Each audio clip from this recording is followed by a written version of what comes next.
அடடே, கூண்டில் கிளிகள் மிகவும் சோகமாக இருக்கின்றனவே. பாவம், அவைகளும் நம்மை போல சுதந்திரமாய் சுற்றித் திரிய வேண்டியவைதானே. இப்போதே கூண்டிலிருந்து கிளிகளை திறந்துவிடப் போகிறேன்.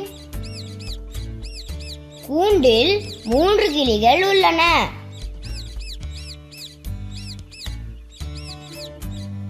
மூன்று கிளிகளில் ஒன்று பறந்து சென்று விட்டது.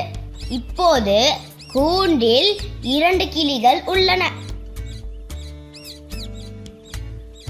இப்போது 2வது கிளியும் பறந்து சென்று விட்டது. இன்னும் கூண்டில் ஒரே ஒரு கிளி மட்டும்தான் உள்ளது.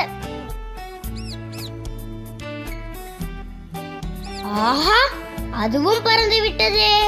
இப்போது கூண்டில் ஒரு கிளியும் இல்லையே. கூண்டு காலியாக உள்ளது. ஒன்றும் இல்லை என்பதை நாம் 0 என்று சொல்லலாம். 0 என்றால் எதுவும் இல்லை என்று பொருள்.